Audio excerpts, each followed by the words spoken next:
الحمد لله نحمده ونستعينه ونستغفره ونعوذ بالله من شرور أنفسنا ومن سيئات أعمالنا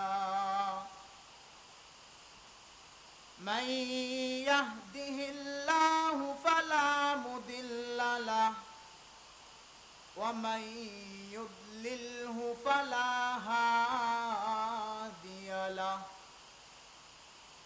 ونشهد أن لا إله إلا الله وحده لا شريك له ونشهد أن سيدنا ومولانا محمدا عبده ورسوله أما بعد فأعوذ بالله من الشيطان الرجيم بسم الله الرحمن الرحيم قل يا عبادي الذين أسرفوا على أنفسهم لا تقنطوا من رحمة الله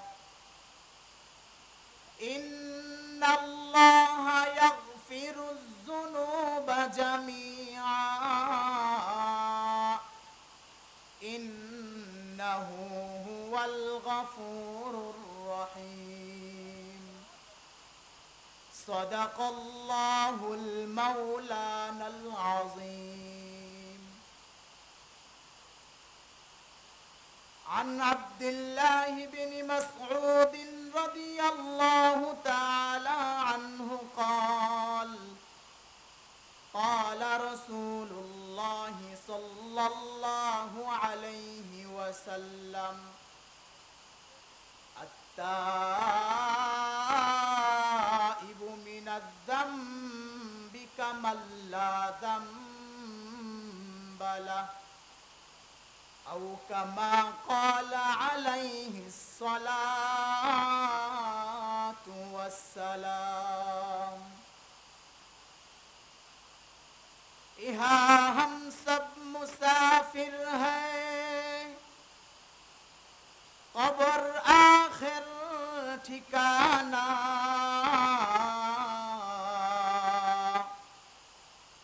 कोई आगे रवाना है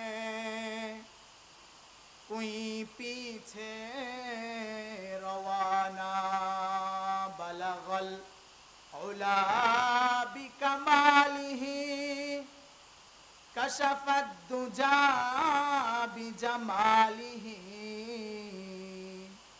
हसनत जमीउ खिसालिही सल्लू अलैहि व आलिही শেখপাড়া ভূয়াবাড়ি জামে মসজিদের উন্নতি কল্পে আজকের মাহফিলের সম্মানিত সভাপতি সামনে উপস্থিত দিন প্রিয় ইসলাম প্রিয় মুসলমান ভাইরা পর্দার আড়ালে মা ও বোনেরা সকলকেই জানাই আমার পক্ষ থেকে আসসালামু আলাইকুম ওয়া রাহমাতুল্লাহ। সর্বপ্রথম সেই মহান মালিকের দরবারে শুকরগুজার হই যে রব্বুল আলামিন অসংখ্য মানুষ থেকে যাচাই বাছাই করে আমাদের অল্প কিছু মানুষকে রব্বুল আলামিনের কাছে কবুল করে পছন্দ করে ইসলামী মাহফিলে বসার তৌফিক দিয়েছেন। এজন্য সবাই দিল খুলে মুহাব্বতের সাথে যে আল্লাহ আমাদেরকে ব্যবস্থা করে দিলেন তার দরবারে শুকরিয়া আদায় করি, বলি আলহামদুলিল্লাহ। মুহতারাম হাজিরিন, আমরা মানুষ যদিও কম, কিন্তু আমাদের অল্প কয়েকজন মানুষকেই আল্লাহ রব্বুল আলামিন ভিডিও করার জন্য সাক্ষী স্বরূপ আমাদের চতুর্দিকে অসংখ্য ফেরেশতাদেরকে আল্লাহ তাআলা দাঁড় করিয়ে রাখছেন। আমাদের অল্প মানুষকে তারা ঘেরাও করে দাঁড়িয়ে আছে। হাদিসের মধ্যে আছে, যখন সকলেই গোলাকার হয়ে দাঁড়িয়ে যায় আর দাঁড়ানোর জায়গা পায় না, তখন একজনের উপরে আরেকজন, আরেকজনের উপরে আরেকজন, এভাবে প্রথম আসমান, দ্বিতীয়, তৃতীয়, সপ্ত আসমান ভরপুর হয়ে যায় ফেরেশতারা। মালিক রব্বুল আলামিনের আরশে মহল্লা পর্যন্ত পৌঁছে যায়। আল্লাহ তাআলা আলিমুল গায়ব। এখানে যে মাহফিল হইতেছে, এটা কি আল্লাহ জানেন না? বলেন, কে কে আসছে এটা কি আল্লাহ দেখতেছেন না? এরপরেও মালিক রব্বুল আলামিন ফেরেশতাদেরকে জিজ্ঞাসা করবেন, ও ফেরেশতারা, তোমরা কোন জায়গা থেকে আসলা এইভাবে গোলাকার হয়ে? হাজার হাজার ফেরেশতা তোমরা। ফেরেশতারা বলবে, রব্বুল আলামিন, আপনি তো সব কিছু জানেন, এরপরেও আমাদেরকে বলতেছেন সাক্ষী দেওয়ার জন্য। কারণ মানুষ বানানোর আগেই আমরা ফেরেশতারাই বলেছিলাম না আল্লাহ, মানুষ বানানোর প্রয়োজন নাই, কারণ মানুষেরা দুনিয়াতে গিয়ে মারামারি করবে, দাঙ্গামা করবে, ঝগড়া ফাসাদ করবে, তোমার ইবাদত করবে না। এই কথাটা আমরাই সাক্ষী দিয়েছিলাম।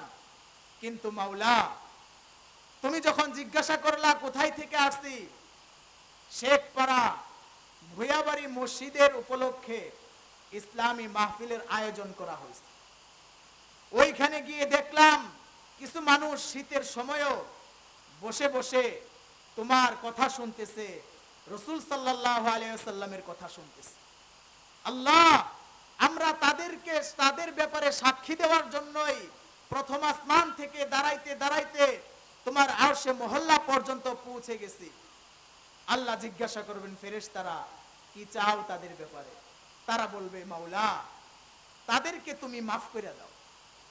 রব্বুল আলামিন বলেছেন, যাও ফেরেশতারা, তোমরা যখন আমার বান্দার সাক্ষী দেওয়ার জন্য আসছো, তারা গুনানিয়া মজলিসে বসেছিল।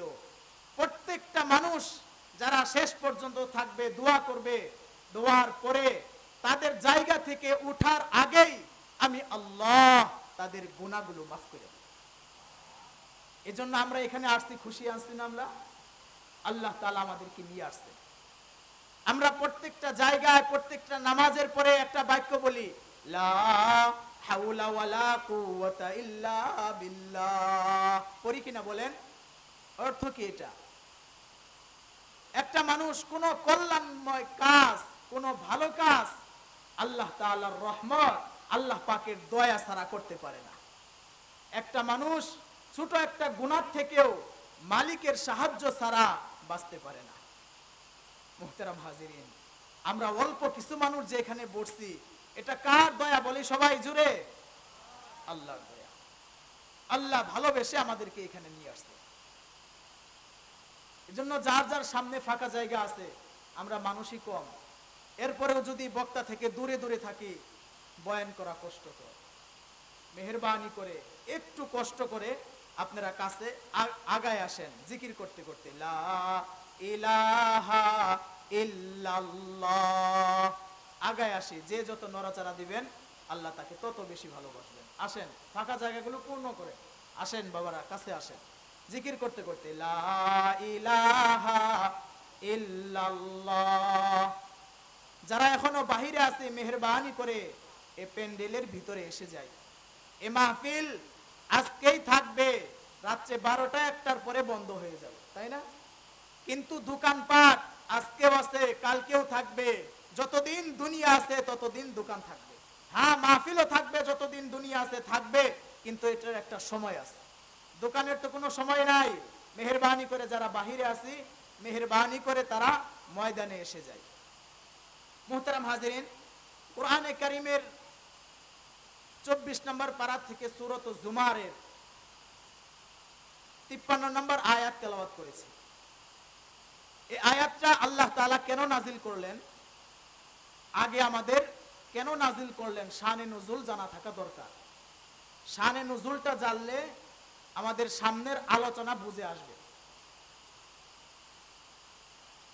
হুজুর সাল্লাল্লাহু আলাইহি ওয়াসাল্লামের কাছে আব্দুল্লাহ ইবনে আব্বাস রাদিয়াল্লাহু তাআলা আনহু থেকে riwayat তাফসীরে মারিফুল কুরআন মুফতি শফি রাহমাতুল্লাহি আলাইহি লিখেছেন। এটা শানে নুজুল এভাবে বলছেন যে আব্দুল্লাহ ইবনে মাসউদ রাদিয়াল্লাহু আব্দুল্লাহ ইবনে আব্বাস রাদিয়াল্লাহু তাআলা আনহু থেকে বর্ণিত,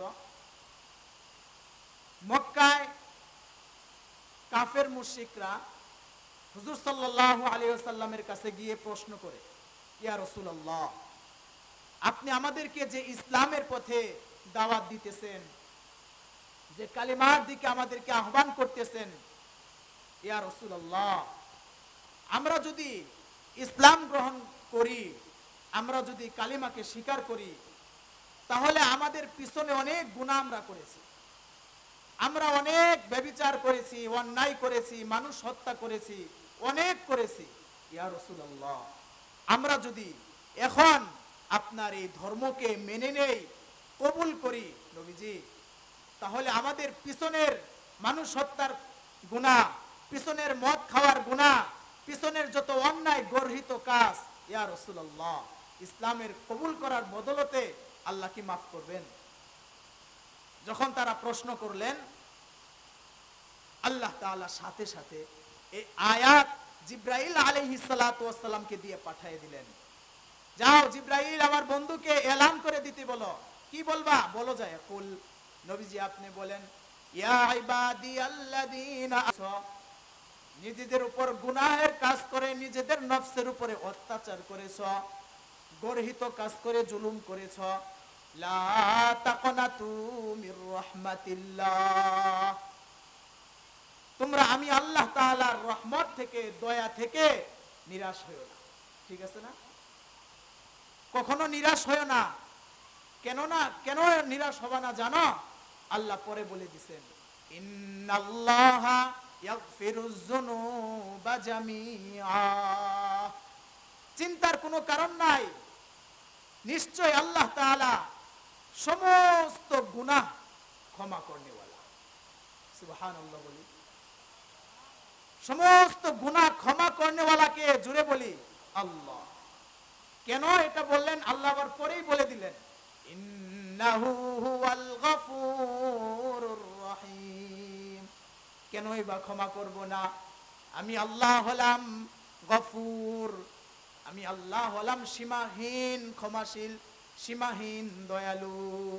অতএব নবীজি আপনার কাছে জিজ্ঞাসা করতেছে, আমরা অনেক মানুষ হত্যা করেছি, আমরা মদপান করেছি, অন্যায় কাজ করেছি, আপনি বলে দিন চিন্তার কোনো কারণ নাই। এখন বলবা লা ইলাহা ইল্লাল্লাহ মুহাম্মাদুর রাসূলুল্লাহ, রাসূলের হ্যাঁ বলতে দেরি হবে, আল্লাহ তোমাদের পিছনের সব গুনাহ মাফ করতে দেরি হবে না। এটা হলো আয়াতের শানে নজুল। হাদিস যেটা পড়েছি, হাদিসের অর্থটা বলে দিই যাতে করে সামনের আলোচনা বুঝে আসে। আব্দুল্লাহ ইবনে মাসউদ রাদিয়াল্লাহু তাআলা আনহু থেকে বর্ণিত, হুজুর সাল্লাল্লাহু আলাইহি ওয়াসাল্লাম বলতেছেন, আত-তাইবু মিনায-যামবি কামাল লা যামবা লাহ, দুনিয়াতে মানুষ গিয়ে গুনাহ করবে, কারণ দুনিয়াটা হলো গুনাহের জায়গা। দুনিয়াতে মানুষ গিয়ে গুনাহ করবে, 50 বছর, 60 বছর, 70 বছর গুনাহ করতেছে, 80 বছরের পরেও যদি ওই বান্দার অনুশোচনা হয়, অনুতপ্ত হয়, লজ্জিত হয়, শরণনিন্দা হয়, আর আমি আল্লাহর কাছে তওবা করে, ইস্তেগফার করে, ইখলাসের সাথে খালেস ভাবে তওবা করে, আমি আল্লাহ তাআলা তার গুনাহকে এমন ভাবে মিটায়ে দিব, কামাল্লা যামবালা, যেন তার আমলনামায় কোনো গুনাহই নাই। অন্য হাদিসে নবীজি বলেন, কায়াউমি ওয়ালাদাতু উম্মু, সে গুনাহ থেকে তওবা করার বদলতে মালিক রব্বুল আলামিন এমন ভাবে তাকে নিষ্পাপ করে দেয়, কায়াউমি ওয়ালাদাতু উম্মুহু, যেমন তার মা আজকেই তাকে দুনিয়াতে প্রসব করলো। বলেন তো, যে মা একটা বাচ্চাকে দুনিয়ায় মাত্র জন্মগ্রহণ করায়, দুনিয়ায় মাত্র প্রসব করে, ওই বাচ্চার কি কোনো গুনাহ থাকে? বলেন।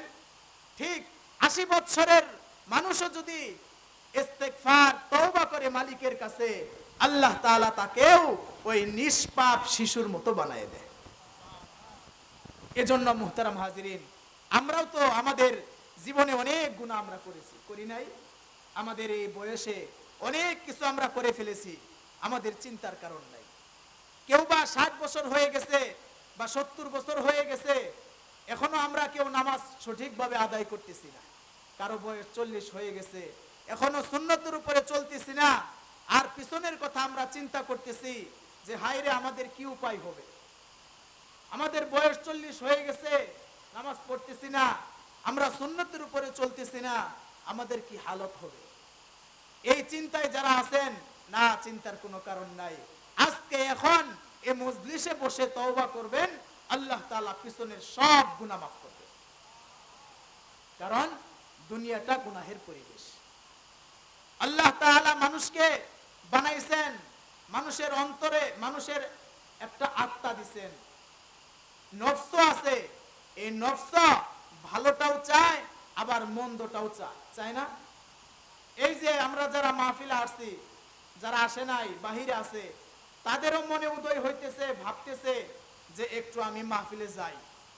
কিন্তু আবার সাথে সাথে নফস শয়তানের কথা ধোঁকা দিতেছে, আর একটু পরে যা, প্রধান বক্তা তো বসে নাই। মনে চাইতেছে যাই, কিন্তু নফস শয়তান ধোঁকা দিতেছে, গরম একটা চা আছে, খায়া যা, প্রধান বক্তার ওয়াজ মনোযোগ দিয়ে শুনবি। এই নফস শয়তান প্রত্যেকটা মানুষের অন্তরেই আছে। হুজুর সাল্লাল্লাহু আলাইহি সাল্লাম যখন এই কথাটা বললেন, প্রত্যেকটা মানুষের সাথে শয়তান আছে, আয়েশা সিদ্দিকা রাদিয়াল্লাহু তাআলা আনহা বললেন, ইয়া রাসূলুল্লাহ, আপনিও তো একটা মানুষ, আপনার সাথেও কি শয়তান আছে? নবীজি বললেন, আয়েশা, হ্যাঁ, আমার সাথেও শয়তান আছে, কিন্তু আমার শয়তানটা মুসলমান হয়ে গেছে, আমাকে শুধু ভালো কথারই আদেশ করে, মন্দ কথা কিছুই বলতে পারে না। আমাদের শয়তান তো মুসলমান হয় নাই নাকি? না।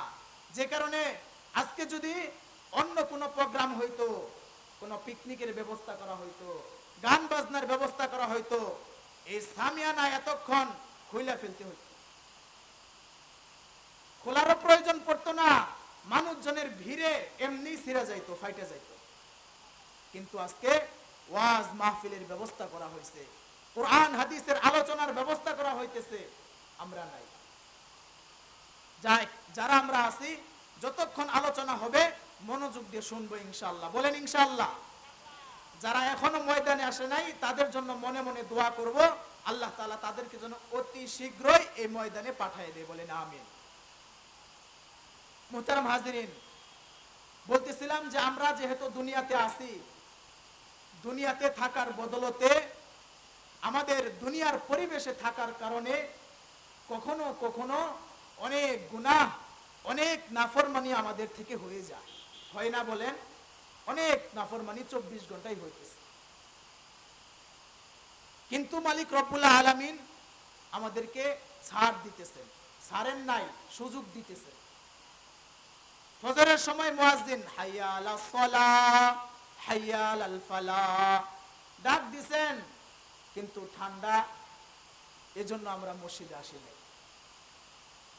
জমিন আল্লাহর কাছে আরজি পেশ করছে, আল্লাহ, মুয়াজ্জিন মিনারায় ডাক দিল, হাইয়া আলাস সালাহ, কল্যাণের দিকে আসো, হাইয়া আলাল ফালাহ, কামিয়াবির দিকে আসো। কিন্তু আল্লাহ, তোমার বান্দা তো কল্যাণের দিকে আসলো না, তোমার বান্দা ঠান্ডা পানি দিয়ে ওযু করার ভয়ে গরম লেপের নিচে শুয়ে আছে। ওগো মালিক, আমাদেরকে তুমি নির্দেশ দাও, আমি জমিন তাকে গ্রাস করে ফেলি, আমি জমিন তাকে পাকড়াও করে আমার ভিতরে ঢুকিয়ে ফেলি। আকাশ আল্লাহর কাছে আরজি পেশ করে, ওগো আল্লাহ, ওই যে বান্দা ঘুমিয়ে আছে, শুয়ে আছে, মুয়াজ্জিন ডাক দিয়েছে, তোমার বিধান মানার জন্য তার উপরে ফরজ হয়ে আছে, কিন্তু তার ঠান্ডা লাগবে, গরম লেপের নিচ থেকে বের হইতে পারতেছে না, তার নামাজের প্রতি আগ্রহ জাগতেছে না। ওগো আল্লাহ, আপনি আমাদেরকে নির্দেশ দিন, আমরা তাকে ধ্বংস করে ফেলি। ফেরেশতারা বলে, আল্লাহ আমাদেরকে হুকুম দিন, এই নাফরমানকে আমরা ধ্বংস করে ফেলি। আল্লাহ বলেন, জমিনকেও জমিন না, আমার বান্দাকে ধ্বংস করা যাবে না। আসমানকে বলে দেয়, আকাশ শান্ত হও, আমার বান্দাকে পাকড়াও করা যাবে না।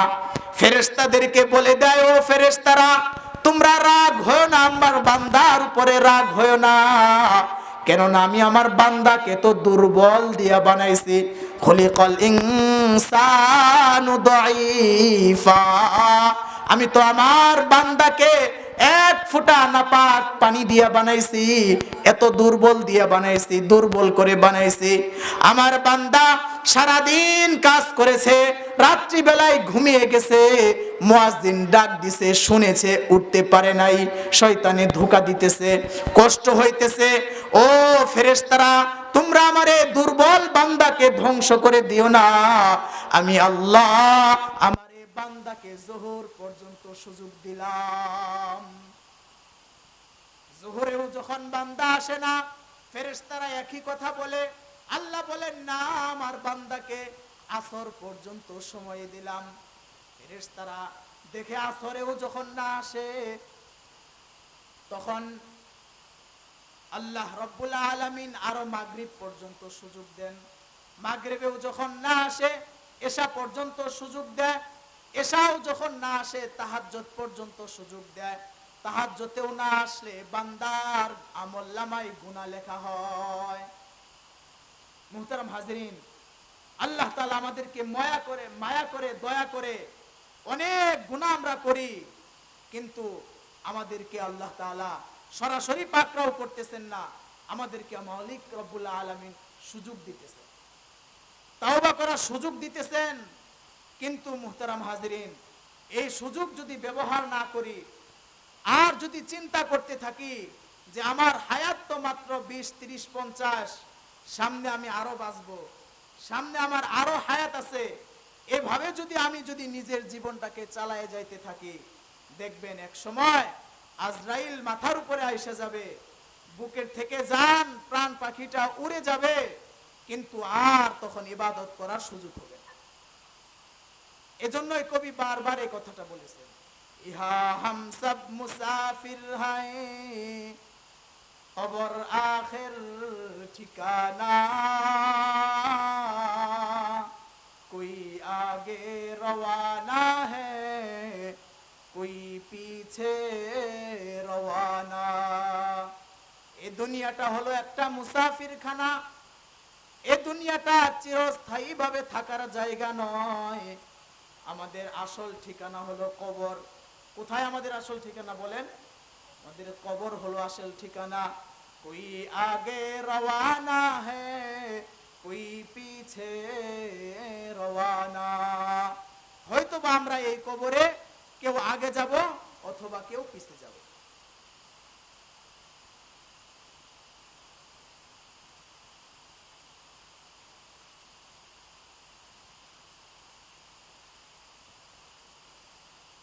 এত অল্প সময় তো খুব শেষ করা যায়, 15-20 মিনিটে মেহমানি দাওয়াতি বক্তা হয় না। আমাদের গান শুনতেই মজা লাগে। একটা মানুষ 30, 40, 50, 60 বছর বয়স থেকে শুরু করে 10 বছরের 15 বছরের বাচ্চারা সহ সকাল থেকে শুরু করে জোহর পর্যন্ত এক মোবাইল চালাইতেছে, মোবাইলে গেমস গুনাহ করতেছে, কোনো কষ্ট হয় না। চাষটলে বসে আছে, মাগরিবের পরের থেকে রাত্রি 12টা পর্যন্ত টেলিভিশন দেখতেছে, কোনো কষ্ট হয় না। 2-4 রাকাত নামাজ পড়বে, মানুষের কষ্ট হয়। কেন? গুনাহ। যত মানুষ যত গুনাহ করতেছে, আস্তে আস্তে তার থেকে ইবাদতের স্বাদ, ইবাদতের মজা কমে যাইতেছে। আর যখনই আমরা গুনাহ থেকে তওবা করব, আবার আল্লাহ তাআলা আমাদের অন্তরটাকে পরিষ্কার পরিচ্ছন্ন করে দিয়ে আবার আল্লাহ রাব্বুল আলামিন ইবাদতের দিকে আগ্রহ বাড়ায় দিবেন। এজন্য আমাদের যখনই যাই গুনাহ হয়ে যাক না কেন, তওবা করব তো ইনশাআল্লাহ। তওবা করব না? আল্লাহ তাআলা এমন দয়ালু, এমন রহমান। বুখারী শরীফের আবু সাঈদ খুদরী রাদিয়াল্লাহু তাআলা আনহু থেকে বর্ণিত, আল্লাহর নবী নিজে এই কথাটা বলতেছেন। পূর্বের জামানার একজন লোকের ঘটনা আল্লাহর নবী নিজে সাহাবীদেরকে শুনাইতেছেন। ও সাহাবীরা শোনো, আল্লাহ কত দয়ালু জানো? তোমাদের ব্যাপারে আল্লাহ কত দয়ালু মানুষের ব্যাপারে জানো? সাহাবীরা বলতেছেন, নবীজি শোনা। আল্লাহর নবী বলতেছে, একজন লোক বনি ইসরাইলের 99 জন মানুষকে হত্যা করছে। 99 জন মানুষকে হত্যা করার পরে অনুতপ্ত, অনুশোচনা হয়েছে, হায় আমি করলাম কি, আল্লাহর আদালতে আমি কি বলবো? এজন্য সে আসছে, জিজ্ঞাসা করতেছেন, এমন কোন মানুষ কেউ আছে যে আমাকে ভালো একজন আলেমের কথা সন্ধান দিবে, বলে দিবে, তার কাছে গিয়ে তওবা করব? আমার এই 99 জন মানুষকে হত্যা করে ফেলেছি, এটার কি কোনো মুক্তি আছে? খুঁজতে খুঁজতে এক খ্রিস্টান পাদ্রীর সাথে সাক্ষাৎ। তাকে গিয়ে কথা বলছেন, ভাই আমি আমার এই হাত দিয়া 99 জন মানুষকে হত্যা করে ফেলেছি, আমার গুনাহ কি আল্লাহ মাফ করবে? খ্রিস্টান পাদ্রী বলতেছে, না, তোমার গুনাহ মাফ করবে না। বলার সাথে সাথে এই লোকটা বলতেছেন, তাহলে 99 জনকে একেও মাইরে 100 মিল করে দেই। সাথে সাথে তাকে মাইরে ফেলেছে। এবার 100 মিল। এবার আরো বেঁচে আন, হায় আমি আল্লাহকে মুখ দেখাবো কিভাবে? আমি আর দ্বারা 100 খুন হয়ে গেল। আবার খুঁজতেছে আরো কোন আলেম পাওয়া যায় কিনা। একজন দিনদার আলেমের সাথে সাক্ষাৎ। বলতেছেন, হুজুর আমি 100 জন মানুষকে হত্যা করছি, আমাকে কি আল্লাহ মাফ করে দিবে? জিজ্ঞাসা বলা হয়েছে, হ্যাঁ তোমাকেও আল্লাহ মাফ করবেন, শর্ত আছে। অমুক গ্রামে এক বুজুর্গ আছে, ওইখানে যাও, গিয়ে তার কাছে তওবা করো, আল্লাহ তোমার 100 খুনের হত্যাকেও মাফ করে দিবেন। কেননা আল্লাহ হলেন গফফার। আল্লাহ তওবা করার বদলতে তোমার এই 100 খুনের ভুলকে আল্লাহ তাআলা সওয়াবে রূপান্তরিত করে দিবেন। মালিক রব্বুল আলামিন কুরআনে এই কথাটা বলে দিয়েছেন, ইউদাআফ লাহুল আযাব ইয়াউমাল কিয়ামাহ ওয়া ইয়াখলুদ ফীহি মুহানা ইল্লা মান তাবা ওয়া আমানা ওয়া আমিলা আমালান সালিহা ফাউলাইকা ইউবাদদিলুল্লাহ সাইয়্যাতিহিম হাসানাত ওয়া কানাল্লাহু গফুরুর রহিমা। আল্লাহ নিজে এখানে বললেন, বান্দারা নিরাশ হয়ো না, বান্দারা নিরাশ হয়ো না।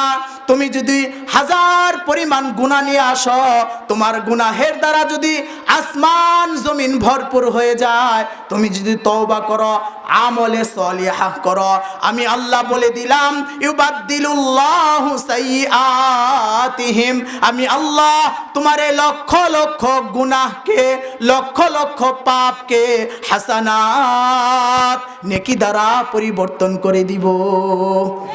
এজন্য বলতেছেন তোমার 100 গুনাহ মাফ হয়ে যাবে। খুনের আসামি গেছেন, পথিমধ্যে তওবা করার উদ্দেশ্যে বের হয়েছেন, আল্লাহর খেলা, অর্ধেক পথ যাওয়া মাত্রই আজরাইল আসছেন, তার জান বের হয়ে গেছে। জানটা বের হওয়ার সাথে সাথেই জান্নাতের রহমতের ফেরেশতারাও আসছে, জাহান্নামের ফেরেশতারাও আসছে, লাশ নিয়ে টানাটানি। জান্নাতের ফেরেশতারা বলতেছে, ভাই এই লাশ আমাদেরকে দিয়ে দাও, তাকে জান্নাতে নিয়ে যাব, কারণ সে তওবা করার জন্য বের হয়েছে। জাহান্নামের ফেরেশতারা বলতেছে, না, সে তো 100টা হত্যা করেছে, এখনো তওবা করে নাই, আমাদেরকে দিয়ে দাও, জাহান্নামে নিয়ে যাব। তর্ক বিতর্ক হইতেছে। মালিক আল্লাহ এ সমাধান দেওয়ার জন্য আরেকজন ফেরেশতা মানুষ রূপে পাঠিয়ে দিয়েছেন। তো সে আসছে, তাকে বিচারক বানাইছে। সে বলতেছে, কোনো চিন্তা নাই, জায়গাটা মাপ দাও। সে যে তওবা করার জন্য যাইতেছে, ওই জায়গার দিকে যাও, মাপ দিয়া দেখো তা সে কি তার নিকটবর্তী নাকি তার গুনাহের বাড়ির কাছে নিকটবর্তী। মাপ দিয়ে দেখো, যে জায়গার কাছাকাছি হবে সে ওই জায়গারই মানুষ হয়ে যাবে। ফেরেশতারা মাপতেছে, আল্লাহ তাআলা জমিনকেও নির্দেশ দিয়ে দিয়েছেন, ও জমিন আমার এই বান্দার জন্য তুমি খাটো হয়ে যাও, যেখানে তওবা করার জন্য যাইতেছে ওই জায়গাটা তার কাছাকাছি হয়ে যাও, বাড়ির জায়গাটা দূর হয়ে যাও।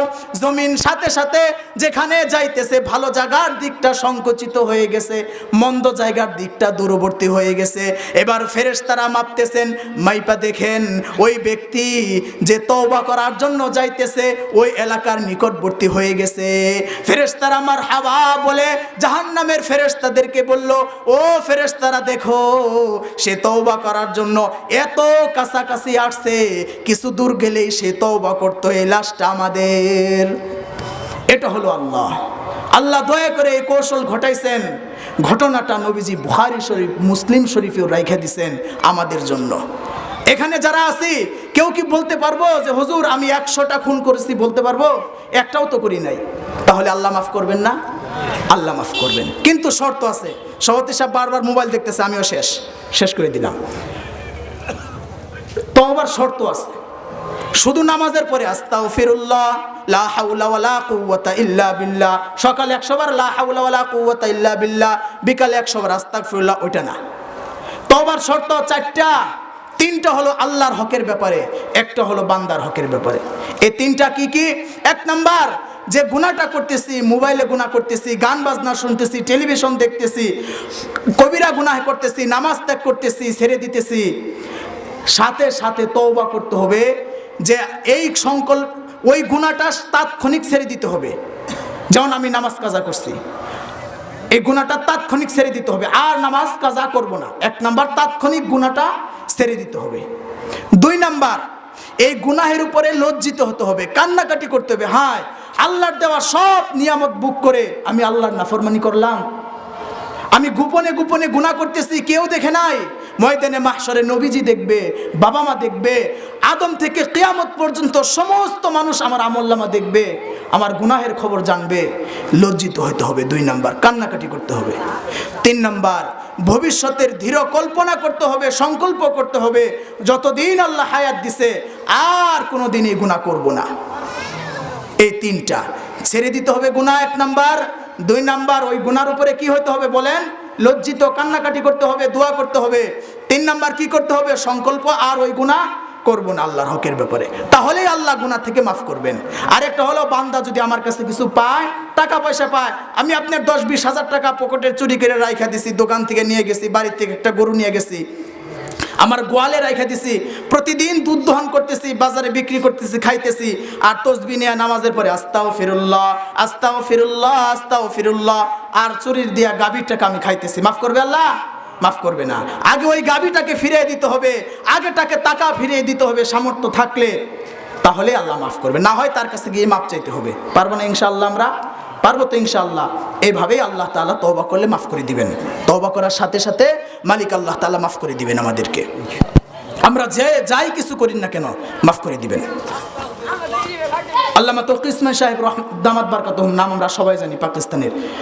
তিনি কিতাবে লিখছেন, একটা যুবক ওলামাদের মজলিসে যাতায়াত করত। যখনই কোনো আলেম, কোনো হুজুর সভাপতির মুখ দিয়ে যখন ইয়া সাত্তারু এই কথাটা যখন বের হইতো, অর্থাৎ হে গোপনকারী, গোপরাধ গোপনকারী অর্থ, তখনই ওই যুবকটা লাফালাফি শুরু করে দিত। একদিন জিজ্ঞাসা করছে গোপনে ডাইকে এনে, ভাই ইয়া সাত্তারু নাম আসলে তুমি কেন গোপনে, তুমি কেন এভাবে লাফালাফি করো? তখন বলতেছে, হুজুর শুনেন, আমার একটা বদ অভ্যাস ছিল, এই এলাকায় যত বিবাহ অনুষ্ঠান হইতো নিষেধ ছিল, কোনো ছেলে মানুষ যাইতে পারবে না, কিন্তু আমার মনের নফস শয়তান ধোঁকা দিত ওইখানে যাওয়ার জন্য। আমি কি করতাম? মহিলাদের বেশভূষা পরে, বুরকা পরে ওই মেয়ের বিবাহের অনুষ্ঠানে শরীক হইতাম। এইভাবে অনেক বিবাহের শরীক হয়েছি। একদিন এক বাদশার মেয়ের বিবাহের শরীক হয়েছি। ঘটনাক্রমে হঠাৎ করে মেয়েকে সাজাইতেছে, আমি দেখতেছি, তারা তো জানে না আমি ছেলে, মেয়ে সাইজে গেছি বুরকা পরে। সাজাইতে সাজাইতেই মহল্লার ঘরের ভিতরে হইচই হয়ে গেছে, বাদশার মেয়ের স্বর্ণের হার চুরি হয়ে গেছে। যখন এই কথাটা বলে উঠছে, প্রহরীদেরকে বাদশা নির্দেশ দিয়ে সমস্ত গেট লক করে দাও, যাতে ভিতর থেকে কেউ বাইরে না আসতে পারে, আর যারা ভিতরে আছে তল্লাশি চালাও। তখন তার মনে এমন একটা ভয়, আমার উপায় কি? গেট আটকাই দিছে। তখন তল্লাশি করতেছেন, তল্লাশি করতে করতে যে যার ব্যাপারে সে নিজেই বলতেছেন এই কথাটা, আমার সামনে আরেকটা মেয়ে লোক দাঁড়ায় আছে, সবাইকে তল্লাশি করছে, হার পায় নাই। আমার পেরেশান, আমার চোখে অশ্রু আইসা পড়ছে, বুক ধরধর করে কাঁপতেছে, হয়তো হাড় চুরি হয়ে গেছে, এটার তো বড় কথা না। আমি যে ছেলে হইয়া মেয়ে সাইজে এখানে ঢুকছি, এটার শাস্তি আমার বড়। আজকে তো আমার প্রকাশ হয়ে যাবে, এই মহল্লায় থাকতে পারবো না, আমার বিচারক তো আমাকে ফাঁসির কাস্টে ঝুলাবে, আমার উপায় কি? বলতেছেন যে আমার সামনে একটা মেয়েকে তল্লাশি করতেছে। সাথে সাথে আমি মাথাটা নিচের দিকে দিয়া আল্লাহকে ডাক দিছি, ইয়া সাত্তার, ইয়া গফফার, ইয়া হান্নান, ইয়া মান্নান। আয় আল্লাহ, আমাকে আপনি যতদিন হায়াত দিছেন, এই যে এই মুহূর্তে তওবা করলাম, আর কোনোদিন এই কাজ করব না, আর কোনোদিন মেয়ের সাজগুজ করব না। আল্লাহ, এবার মতো আমাকে মাফ করে দাও, আমাকে ধরা খেলেও না। আল্লাহ, আমি মাফ চাইলাম, মনে মনে আল্লাহ মাফ চাইলাম, আর এই সমস্ত কাজ করুন, মাফ করে দাও। কথাটা বলতে দেরি, তার সামনে একটা মেয়ে লোককে তল্লাশি করতেছে, দেখে যে তার কাছে হাতটা পায়ে গেছে, এসে বলতেছে আর আমাকে তল্লাশি করে নাই, আমাকে আল্লাহ তওবা করার বদলতে ওইখানে নগদ ভাবে মুক্তি দিয়ে দিয়েছেন। কেন? ওই লোকটাকে তো দুইজন মেয়ের আগেও তালাশ করতে পারতো। কে গোপন রাখছে বলেন? আল্লাহ। এজন্য ভাই, সময় শেষ, আর কিছুই বলবো না। আমরা মানুষ, আমাদের গুনাহ দুনিয়াতে হবে, মানুষ আমরা হয়ে যাই গুনাহ, সাথে সাথে ইস্তেগফার তওবা করে আল্লাহ পাকের কাছে মাফ চাবো, আল্লাহ আমাদেরকে মাফ করে।